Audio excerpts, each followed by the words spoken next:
Kung gulay lover ka, subukan mo ang reseping ito. Naiisip mo bang ito ay mushrooms? Dahil talaga namang mukha siyang mushrooms. Pero basically, ito ay patatas lang. Meron akong patatas dito at ito'y aking binalatan. And after kong mabalatan, hahatiin ko ito sa gitna.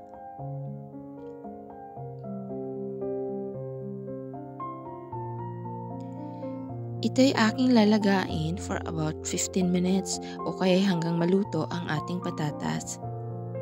Dapat po lutong-luto ang ating patatas. After 15 minutes, luto na ang aking patatas. Ito'y aking hahanguin at ilalagay ko ito sa isang bowl.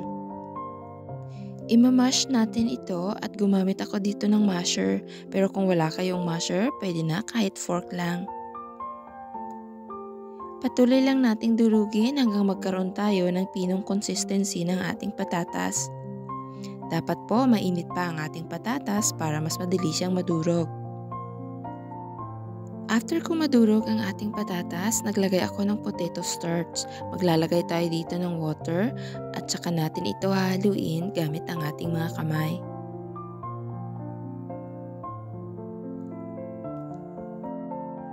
Patuloy lang nating haluin hanggang ma-reach natin ang ganitong consistency.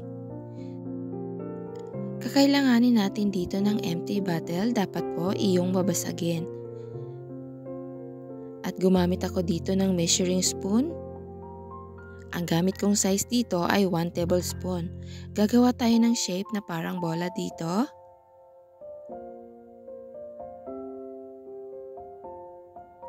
And here's the magic! Diba nagmukhang mushroom na siya? Wow! Uulitin lang natin ang process hanggang magawa natin lahat ng ating patatas dough.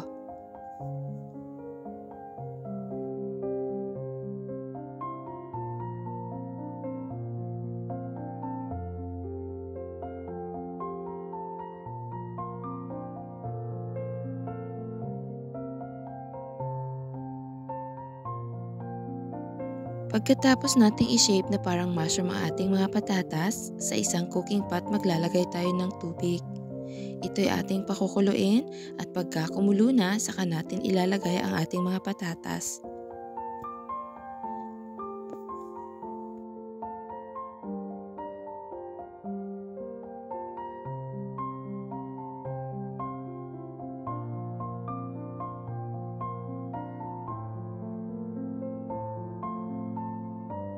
Pakukuluan natin ito for about 3 to 4 minutes. At pagka lumutang na ang ating patatas, ibig sabihin ito ay luto na.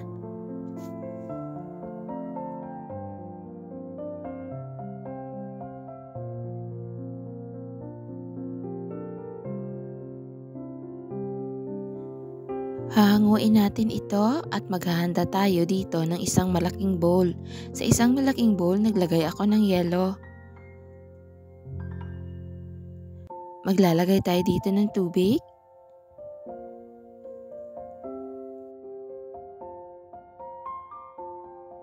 At saka natin ilagay ang ating mga patatas.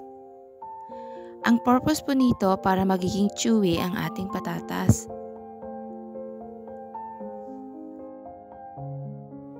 Ibabad lang natin ito saglit at hahanguin natin itong muli.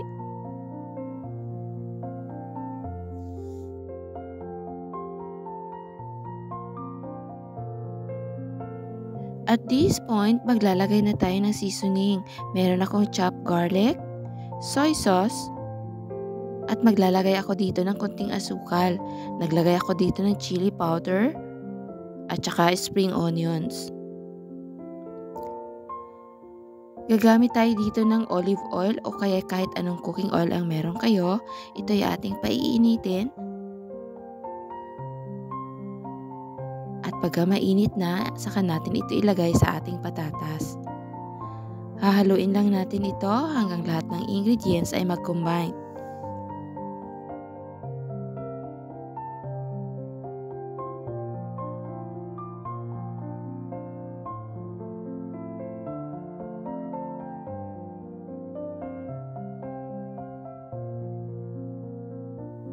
And here they are, ready na natin itong i-enjoy.